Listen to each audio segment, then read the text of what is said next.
Hello everyone. Today we will do chapter 10 of class 9th, which name is gravitation. We have already done its three parts, in which I have mentioned what is gravitation, what do you mean by acceleration due to gravity, what is universal law of gravitation, what is mass and weight of an object. Today we will do some new topics. I must say that you watch these videos. You can check out my description box for their links. Okay. So today we will cover the following topic. First one is Kepler's law and second one is the equation of motion under the influence of the gravitational force. Okay. First of all we understood Kepler's law. 16th century की अगर हम बात करें तो उस time पे बहुत सारे एस्ट्रोनॉमर्स जो है प्लैनेट के मोशन के ऊपर रिसर्च कर रहे थे. काफी सारे उन्होंने डाटा कलेक्ट किए. उन्हीं डाटा के बेसिस पे रोहन्स केपलर भी एक साइंटिस्ट हैं जिन्होंने क्या किया, उस डाटा के ऊपर उन्होंने भी वर्क किया और डाटा कलेक्ट कर उन्होंने 3 लॉज दिए हैं केपलर ने. और वो केपलर के लॉज क्या कहलाए? Kepler's law of planetary motion. Okay. तो वो 3 लॉज क्या थे? उस टाइम पे जब जितने भी एस्ट्रोनॉमर्स थे वो बात कर रहे थे कि जो सन के चारों तरफ जो प्लैनेट्स हैं जो मूव करती हैं वो एक सर्कुलर वे में मूव करती हैं, वो सर्कुलर पाथ फॉलो करती हैं. तो उस टाइम पर केपलर ने बताया नहीं, वो क्या करती हैं, एक इलिप्स ऑर्बिटल शेप में वो क्या करती हैं, पाथ को फॉलो करती हैं. ठीक है. तो ये हम अब समझेंगे कि what is the difference between the circular motion means कि सर्कल और जो इलिप्स की बात की गई, सर्कल और इलिप्स में क्या डिफरेंस है. ठीक है. तो फर्स्ट ऑफ ऑल हम ये चीज समझते हैं, उसके बाद हम first law of planetary motion में जाएंगे केपलर के. ठीक है. तो सबसे पहला क्या था हमारा, बात की उन्होंने कि क्या है, एक इलिप्स है. ठीक है. और हम अगर सर्कल की बात करें तो सर्कल कैसा होता है हमारा, ये. ठीक है. सर्कल में एक सेंटर होता है और यहां से जितने भी आप पॉइंट ड्रॉ करोगे ये उसका क्या होगा, इक्वल डिस्टेंस होगा. जितने भी ये पॉइंट हम ड्रॉ करेंगे और इनको मैच करेंगे तो उस टाइम पे इनका जो डिस्टेंस होगा सेंटर से वो क्या होगा, सेम होगा. ठीक है. यहां भी ये r होगा, ये भी यहां से यहां तक की बात करें, यहां से यहां तक की बात करें तो वो भी r होगा. फिर ये भी अगर डिस्टेंस की बात की जाए तो ये भी क्या होगा, r होगा. तो ऐसे करके जो सेंटर होता है वो अपने बाउंड्री के, सर्कल के बाउंड्री के सर्कमफेरेंस के क्या होता है, वो क्या होता है, सिमिलर डिस्टेंस मेंटेन करता है. ठीक है. सर्कल से अगर कोई भी ड्रॉ की जाएगी इस लाइन पे, सर्कमफेरेंस की लाइन पे, सर्कल के सेंटर से कोई भी लाइन अगर ज्वाइन की जाए तो वो क्या कहलाएगा, वो रेडियस कहलाएगा उसका और वो इक्वल डिस्टेंस होंगे. बट इन केस अगर हम इलिप्स की बात करें तो वहां पे 2 पॉइंट होते हैं जिनको हम क्या बोलते हैं, फोकस. यहां पे जो सेंटर पे जो पॉइंट था उसको हमने क्या कहा था, सेंटर. बट यहां पे 2 पॉइंट्स होते हैं. फर्स्ट को हम क्या कहेंगे, फोकस, और ये भी एक दूसरा फोकस है. तो यहां पे फोकस 1, फोकस 2 नाम रख सकते हो आप. ठीक है. तो ये इलिप्स की प्रॉपर्टी होती है. इलिप्स कैसे बना, सर्कल को ही हमने क्या कर दिया, प्रेस कर दिया तो ये बीच से चपटा हो गया और दोनों साइड से गोलाई में है. तो ये शेप किसकी है, इलिप्स की है. ये सर्कल की शेप हो गई और ये किसकी शेप हो गई, इलिप्स. ठीक है. यहां पे हमने बात की कि यहां पे 2 फोकस होते हैं, F1 और F2 रखा हमने. ठीक है. Focus 1 and focus 2. अब हम बात करें अकॉर्डिंग टू अगर केपलर्स लॉ जाते हैं तो फर्स्ट लॉ में उन्होंने क्या बोला है, the orbit of an planet, the orbit of the planet is an ellipse with the sun at one of its foci. Foci की बात की, फोकाई, यहां पे फोकाई क्या है, यहां पे फोकाई उन्होंने रिप्रेजेंट किया है फोकस को, यहां पे दो फोकस हैं इसलिए प्लूरल फॉर्म यूज किया है, फोकाई बोला है। तो उन्होंने बोला है कि वन ऑफ इट्स फोकाई, उन्होंने बोला है कि जो प्लैनेट है वो क्या करता है, अराउंड दी सन मूवमेंट करता है, और उसका जो ऑर्बिट होता है, मतलब जिस पाथ को वो फॉलो करता है सन का राउंड लगाने के लिए, ठीक है, सन के चारों तरफ राउंड लगाने के लिए जिस पाथ को वो फॉलो करता है उसको क्या कहा उन्होंने, ऑर्बिट की बात की कि वो क्या है, ऑर्बिट है। ठीक है,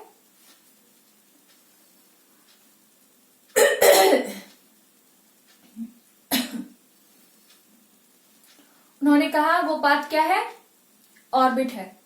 फिर उन्होंने दूसरी बात क्या की, जो यहाँ पे फोकाई हैं, फोकस हैं दो, उन फोकस में से किसी एक फोकस पे क्या होगा, सन लाई करेगा। ठीक है, सपोज दैट कि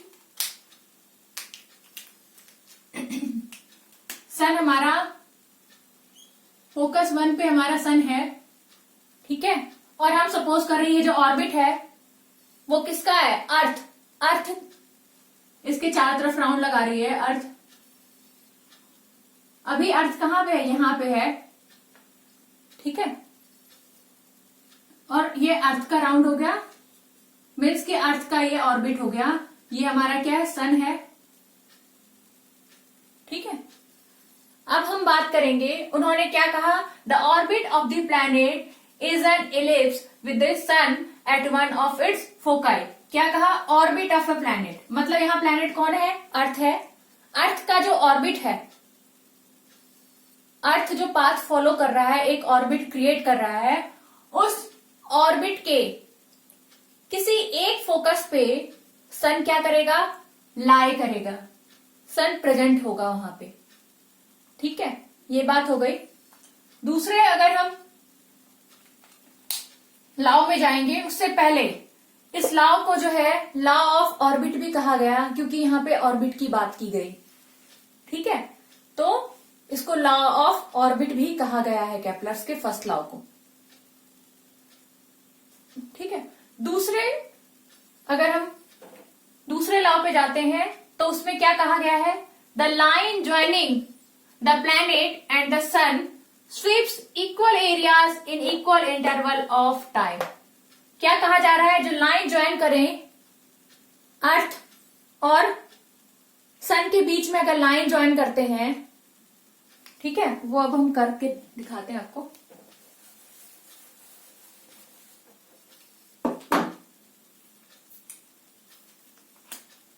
ये ऑर्बिट हो गया, ये हमने यहां बात कर ली कि ये क्या है, दो फोकस है। एक फोकस पे हमने बोला कि ये सन है यहां पे, ठीक है, और यहां पे किसी अपने ऑर्बिट के एक पोर्शन पे हमारा यहां पे अर्थ है।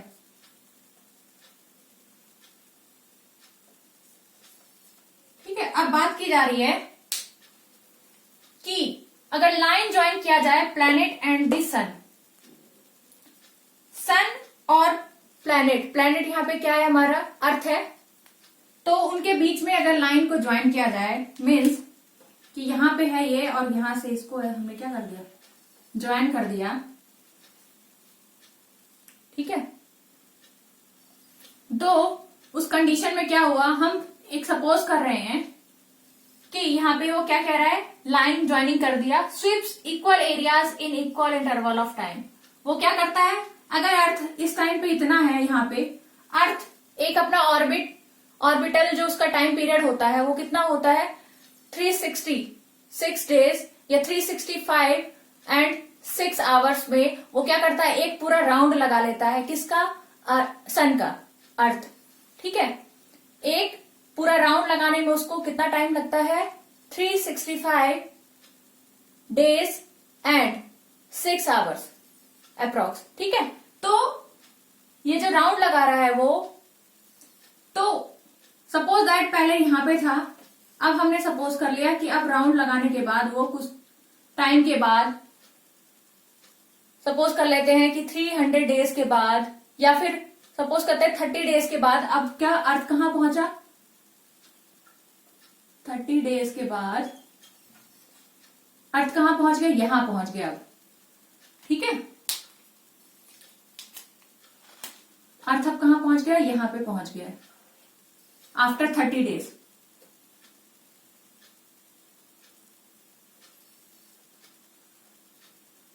ठीक है, अब क्या हो गया, आफ्टर 30 डेज हमारा अर्थ यहां पहुंच गया। अब क्या होगा, तो अकॉर्डिंग टू सेकंड लॉ क्या बताया जा रहा है कि जो अर्थ स्वीप कर रहा है, जो प्लैनेट स्वीप कर रहा है, वो क्या करता है, इक्वल एरियाज कवर करता है, equal interval of time. Equal interval of time में इक्वल एरियाज को कवर करता है। मीन्स कि यहां पे अगर यहां भी लाइन ज्वाइनिंग की जाए, ये 30 डेज के लिए एक हो गया। दूसरा हम 30 डेज के लिए फिर से अगर ड्रॉ करते हैं कि नेक्स्ट 30 डेज पे जो अर्थ है वो कहां चला गया। ठीक है,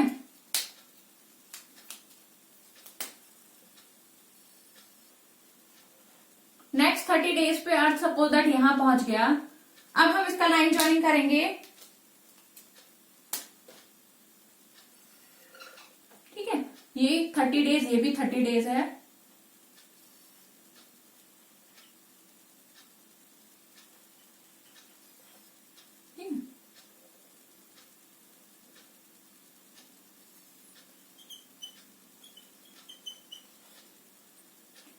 ये फर्स्ट 30 डेज है और ये सेकंड 30 डेज की हम बात कर रहे हैं। ठीक है, दोनों में हमने क्या किया है, प्लैनेट को, यहाँ अर्थ है प्लैनेट, उसको हमने सन से क्या कर दिया, लाइन ज्वाइनिंग कर दिया।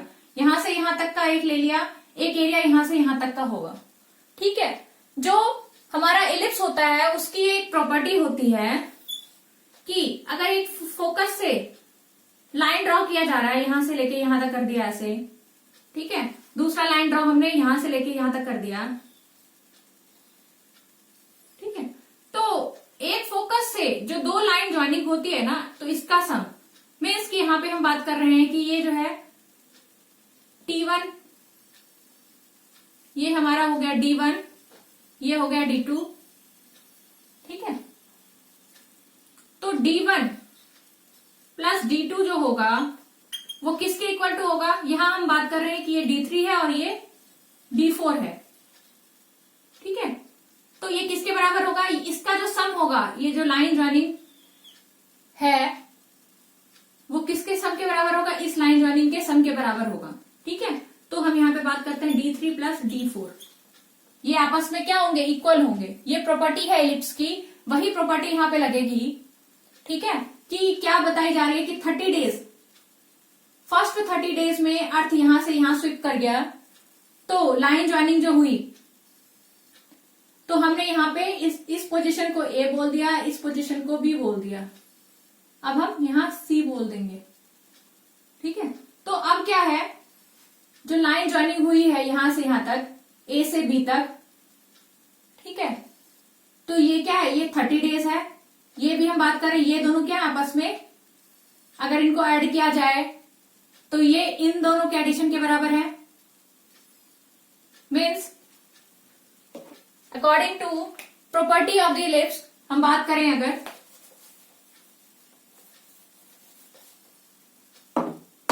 तो क्या होगा, यहां पे सन को हमने एस लिखा है, तो एस ए ये लाइन हो गई, प्लस एस बी, वो क्या है, S A plus S B equal to क्या है यहां पे, फिर से एस बी प्लस दूसरी लाइन ज्वाइनिंग क्या है हमारी, एस सी। तो ये प्रॉपर्टी है। ठीक है, ये प्रॉपर्टी है इलिप्स की। अकॉर्डिंग टू इलिप्स प्रॉपर्टी क्या होती है, जो लाइन ज्वाइनिंग की गई है फोकस से, एक फोकस से जब लाइन ज्वाइनिंग की जाती है तो वो दो लाइन ज्वाइनिंग क्या होगी, एक दूसरे के इक्वल होती है। ठीक है, ऐसे ही अगर यहाँ पे हम देख रहे हैं कि ये वाला जो एरिया है, एरिया ये लाइन जो है, इस लाइन की बात करें अगर, ये दोनों इक्वल हैं, ये आपस में इक्वल हैं, और ये जो हमारा सरकमफेरेंस पे जो हम स्वीप दिखा रहे हैं वो भी 30 डेज दिखा रहे हैं, सेम टाइम इंटरवल दिख रहा है, यहाँ पे भी 30 डेज, यहाँ भी 30 डेज। तो इस वजह से जो इसका एरिया होगा, ये जो एरियाज होंगे, एक ये एरिया एक ये एरिया, वो क्या हो जाएंगे आपस में इक्वल हो जाएंगे। तो हम यहाँ पे क्या बोलेंगे, जो हमारा यहाँ पे ए बी था इक्वल टू BC था, क्योंकि दोनों क्या थे 30 डेज, और यहां पे हमने देखा ये इक्वल टू ये है। तो इस वजह से जो एरिया है, किसका area, SAB, area of SAB वो किसके इक्वल टू हो जाएगा, एरिया ऑफ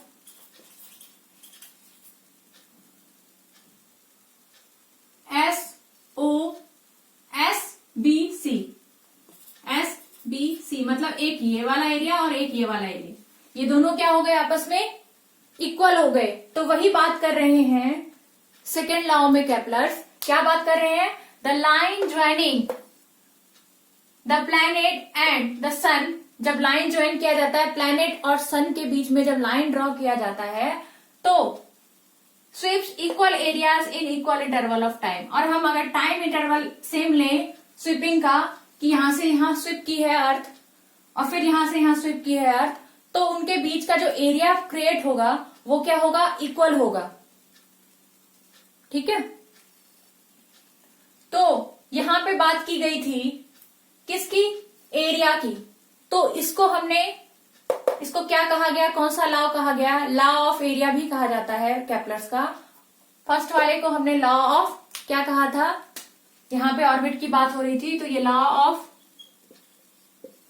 ऑर्बिट भी कहा गया इसको। ठीक है, यहां पे लॉ ऑफ एरिया भी कहा गया है। ठीक है, नेक्स्ट की अगर बात करें, यहां पे बात हो रही है the cube of the mean distance of a planet from the sun. किसकी बात की जा रही है, मीन डिस्टेंस की बात कर रही है। तो मीन डिस्टेंस को पहले हम अब अंडरस्टूड करेंगे कि व्हाट इज मीन डिस्टेंस क्या है। ठीक है, तो उसके लिए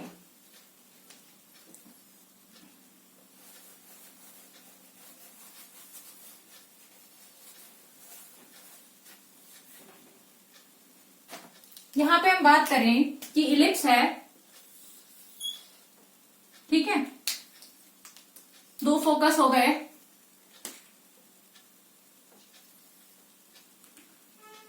एक को हमने यहाँ पे सन माना है कि इस फोकस पे सन है हमारा, और यहाँ पे हमारा अभी अर्थ है। ठीक है, ये सन है और ये हमारे क्या अर्थ है। जब हम इनका लाइन ज्वाइनिंग करेंगे, यहां पे डिफरेंट होगा, फिर यहाँ पे जो है डिस्टेंस अलग होगा, यहाँ पे डिस्टेंस अलग होगा, यहाँ पे अलग होगा, यहाँ पे अलग होगा, यहाँ पे अलग होगा। हम देख रहे हैं कि जो हम लाइन ज्वाइन कर रहे हैं कि अर्थ मूव करेगा तो कभी वो नियर बाय होगा, कभी वो क्या होगा, दूर चला जाएगा सन से, कभी फिर से नियर बाय आ जाएगा। तो ऐसे जब मूवमेंट करता है earth around the sun in an elliptical orbit, तो उस टाइम पे जो डिस्टेंसेस होते हैं सन और अर्थ के बीच में, या सन और किसी प्लेनेट के बीच की बात कर रहे हैं, तो उनके बीच का जो डिस्टेंस होता है वो क्या होता है, इक्वल डिस्टेंस मेंटेन नहीं कर रहे होते, क्योंकि वो एक सर्कुलर पाथ में मूव नहीं कर रहे हैं। वो किस में मूव कर रहे हैं, एक इलिप्स में मूव कर रहे हैं, जिसमें कि जो ये डिस्टेंसेस है वो क्या है, इक्वल नहीं है। ठीक है, तो उस केस में क्या होगा, हम इनको जो है एक पर्टिकुलर डिस्टेंस लेके काम नहीं कर सकते, तो हम वहां पे क्या बात करते हैं, मीन डिस्टेंस की बात करते हैं, मतलब एवरेज डिस्टेंस की बात करते हैं कि ये सपोज दैट ये R1 R2 R3 ऐसे हैं, R4 R5 ऐसे, तो हम इनका करेंगे मीन निकालेंगे इनका, और एवरेज डिस्टेंस निकालेंगे, और उस एवरेज डिस्टेंस की बात की जा रही है। ठीक है, क्योंकि कहीं पे डिस्टेंस ज्यादा है, कहीं पे क्या है, कम है सन और अर्थ के बीच में। जब अर्थ क्या कर रहा है, रिवॉल्व कर रहा है अराउंड दी सन, तो यहाँ पे हम मीन डिस्टेंस की बात करेंगे, जिसमें हम R1 plus R2, suppose that R3, R4, R5 and so on, Rn तक अगर बात करें, और हमारा क्या होगा n टाइम के लिए, तो यहाँ पे हमारा क्या निकालेंगे, हम मीन डिस्टेंस अगर निकालेंगे तो हमारा क्या हो जाएगा, सपोज दैट R है हमारा मीन डिस्टेंस यहाँ पे, स्मॉल r, ठीक है। तो यहाँ पे मीन डिस्टेंस की बात की गई, ठीक है। तो मीन डिस्टेंस का जो क्यूब है, the cube of the mean distance of a planet from the sun, ठीक है। मीन डिस्टेंस निकाला गया किसका, प्लैनेट एंड सन के बीच का मीन डिस्टेंस निकाला गया, और उसका जो क्यूब है is proportional to the square of the orbital period T. क्या कहा गया, उसका जो क्यूब है वो किसके प्रोपोर्शनल है, स्क्वायर है, square of the time period, time period T ले लिया गया, और इसको पूरा जो है राउंड लगाने में अर्थ को, सन के क्या टाइम पीरियड लगा, टी टाइम पीरियड लगा। उस टी टाइम पीरियड का अगर हम स्क्वायर करें, वो किसके प्रोपोर्शनल है, इसके मीन डिस्टेंस के क्यूब के, ठीक है। तो अकॉर्डिंग टू अगर हम बात करें थर्ड लॉ की, तो थर्ड लॉ में हमें क्या पता चला कि जो मीन डिस्टेंस का क्यूब है, हमने मीन डिस्टेंस क्या निकाला यहां पे,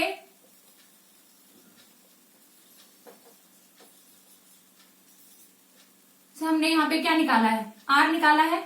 तो R का क्या है, ये क्यूब है, वो किसके प्रोपोर्शनल है, जो टाइम पीरियड लग रहा है ऑर्बिटल का, वो टाइम पीरियड क्या है, T है, उसके प्रोपोर्शनल है, ठीक है।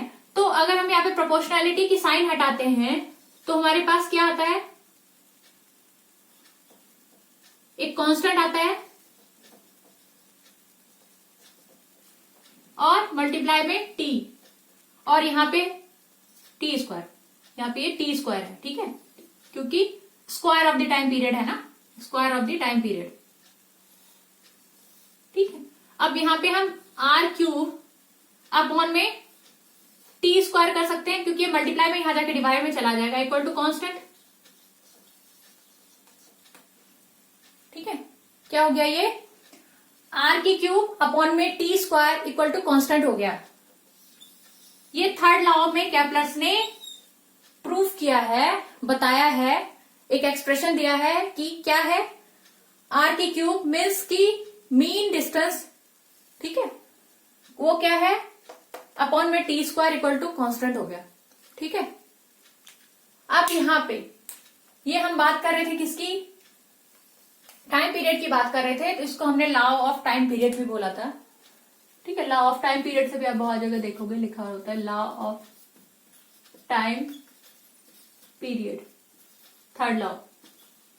इसी थर्ड लॉ पे जो न्यूटन साइंटिस्ट हैं, उन्होंने वो भी रिसर्च कर रहे थे, उन्होंने भी एक ग्रेविटेशनल फोर्स की डेफिनेशन दी कि ऑर्बिट में प्लैनेट और अर्थ, प्लैनेट हमारा एक अर्थ हो गया, बाकी और भी प्लैनेट्स हैं, तो उनके प्लैनेट्स और सन के बीच का रिलेशन उन्होंने ग्रेविटेशनल फोर्स के थ्रू बताया, जो हमने यूनिवर्सल लॉ ऑफ ग्रेविटेशन में पढ़ा, जिसमें हमने F is equal to GMM upon में R स्क्वायर पढ़ा था, मीन्स की F is directly proportional to the product of their masses and inversely निकाला था उन्होंने, inversely proportional to the square of the distance between them. तो उन्होंने जो इनवर्सली निकाला डिस्टेंस, वो क्या निकाला, अर्थ और सन के बीच में जो उन्होंने रिलेशन निकाला था कि यहाँ पे ये जो क्या है, ये अर्थ हो गया, ये सन अगर हो गया, तो यहाँ पे ये क्या है, R है, डिस्टेंस है, ठीक है, डिस्टेंस निकाला था, R निकाला था। तो उन्होंने क्या बोला था कि जो फोर्स है, ग्रेविटेशनल फोर्स है, वो क्या है, डायरेक्टली प्रोपोर्शनल है किसके, 1/r स्क्वायर के, ठीक है। मीन्स की gravitational force is inversely proportional to the square of the distance between the planet and sun, between the earth and sun. तो वो उन्होंने कहां से निकाला, वो कैलकुलेशन उन्होंने इसी के थ्रू निकाली थी कैप्लस के थर्ड लॉ के थ्रू। ठीक है, तो कैप्लस का जो थर्ड लॉ था बहुत यूजफुल रहा किसके लिए, न्यूटन साइंटिस्ट के लिए। ठीक है, उन्होंने क्या बोला,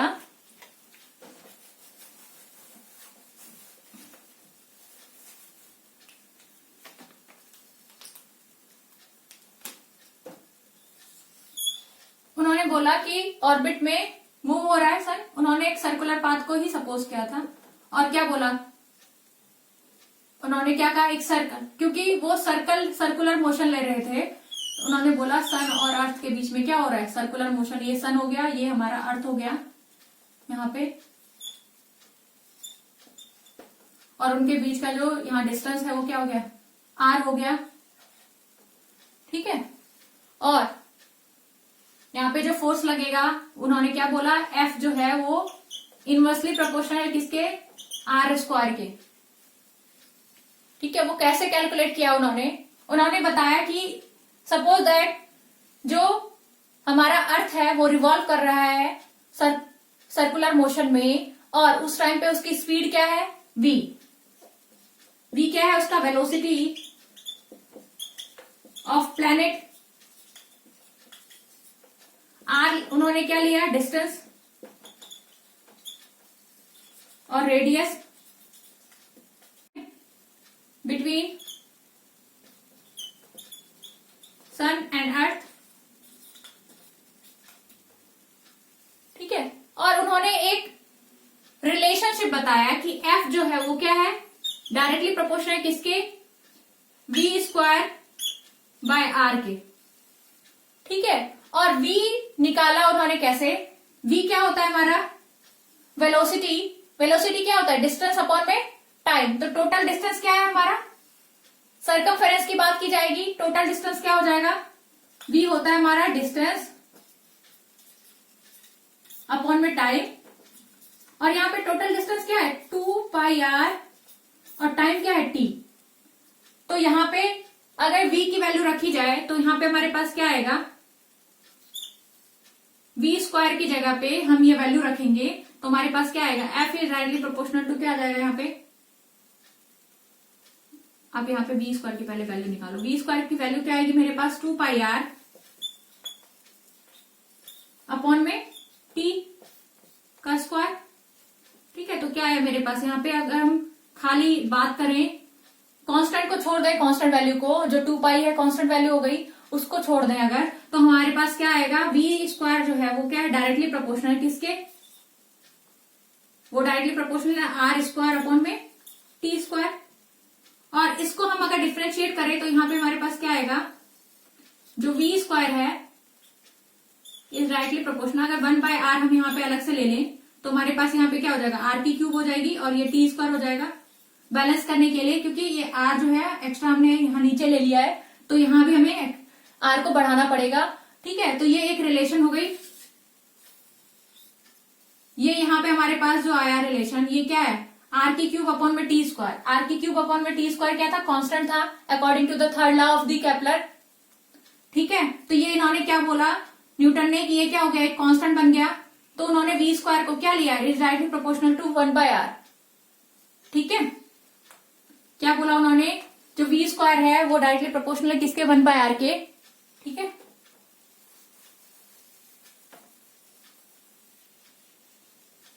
क्यों है डायरेक्टली प्रोपोर्शनल, क्योंकि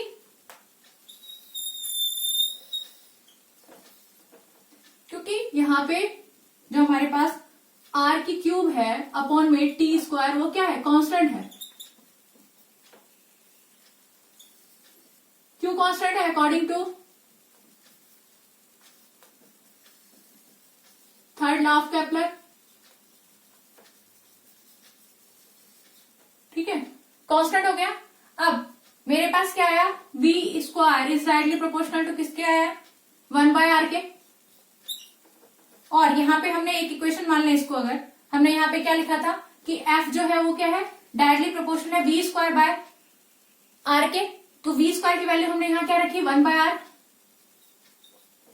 और यहाँ पे 1/r ऑलरेडी नीचे एक r था, तो F क्या हो गया, F is rightly proportional to 1/r², जो न्यूटन ने ग्रेविटेशनल लॉ में प्रूफ किया था,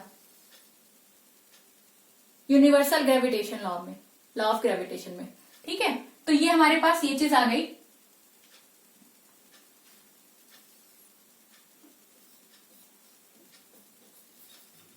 फ्रॉम फर्स्ट इक्वेशन, ये हमने वैल्यू जो पुट करी है यहां से उठा के यहां की है, तो फ्रॉम फर्स्ट इक्वेशन यहां लिख सकते हो। ठीक है, तो हमारे पास ये प्रूफ हुई, न्यूटन जो साइंटिस्ट हैं उन्होंने कैप्लस के थर्ड लॉ से अपना जो है यूनिवर्सल लॉ ऑफ ग्रेविटेशन का ये F is directly proportional to 1/r² लिया था, मीन्स कि F is inversely proportional to the square of the distance between them, वो उन्होंने कॉन्सेप्ट यहीं से लिया था। ठीक है, तो ये जो हमारा केप्लर्स लॉ है, दिस इज वेरी इंपॉर्टेंट। ये क्वेश्चन पूछा जाता है पेपर में, what is Kepler law, what are the 3 laws. आपको orbital law, law of area ऐसे करके भी पूछा जा सकता है, तो इसको, इस कॉन्सेप्ट को अच्छे से आप समझ लीजिए। ठीक है, नेक्स्ट हम करेंगे equation of motion under the influence of gravitational force. ये हमारा स्किप हो गया था, लास्ट टॉपिक हमारा इसमें ग्रेविटेशनल में बचा हुआ है। ठीक है, तो हम उसको करते हैं।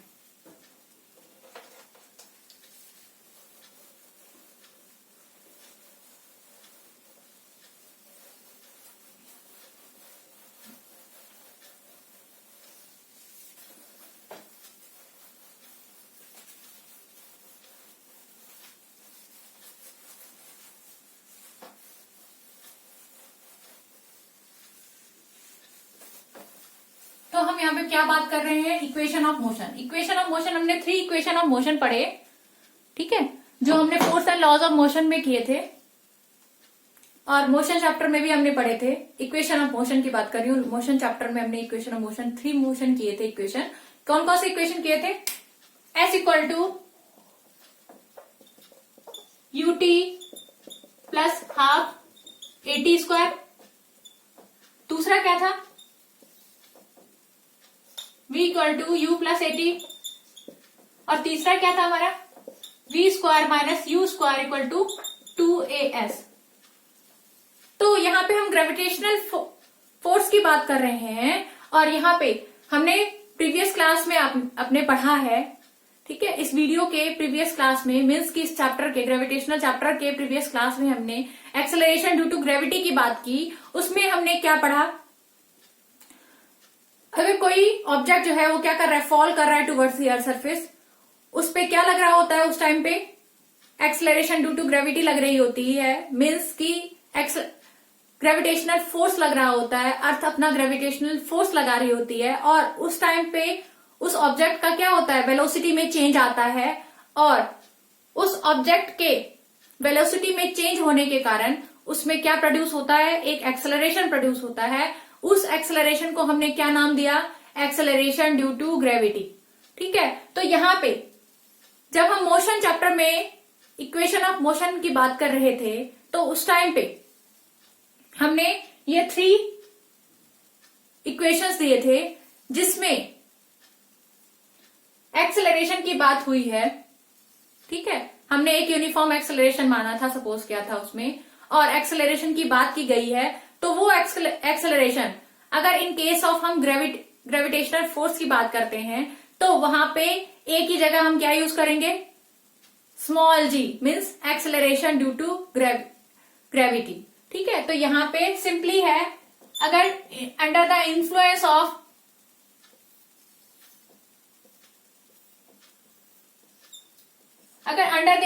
ग्रेविटेशनल फोर्स होगा, तो इक्वेशन मोशन में क्या चेंज आएगा, इक्वेशन ऑफ मोशन में, कि S equal to ut plus half at, a की जगह हम क्या यूज करेंगे यहाँ पे, स्मॉल g, t²। ठीक है, दूसरा हमारा v equal to u plus a की जगह हम फिर से हमने स्मॉल g यूज किया, यहाँ पे v² minus u² equal to 2gs। ठीक है, तो ये न्यूमेरिकल बेस्ड, आप न्यूमेरिकल्स में इन फॉर्मूलेज को यूज करोगे, इक्वेशंस को यूज करोगे, जहां की आपको स्मॉल जी की वैल्यू दी गई होगी, ठीक है। तो उस कंडीशन में आपको ये इक्वेशन ऑफ मोशंस को रखना है और ए की जगह स्मॉल जी की वैल्यू रखनी है और आपको इक्वेशन न्यूमेरिकल्स को सॉल्व करना है, ठीक है। तो ये सिंपल एक टॉपिक था। जब हम एक्सेलरेशन ड्यू टू ग्रेविटी कर रहे थे तो ये हमारा बच गया था, ठीक है। I hope you have enjoyed the complete session of this video and wait for the next video, जिसमें कि हम बात करेंगे किसकी, प्रेशर की बात करेंगे, ठीक है। इस चैप्टर का वो भी एक पार्ट है जिसमें हम प्रेशर की बात करेंगे, थ्रस्ट की बात करेंगे, ठीक है। So today we have completed this session. So bye everyone and wait for the next video.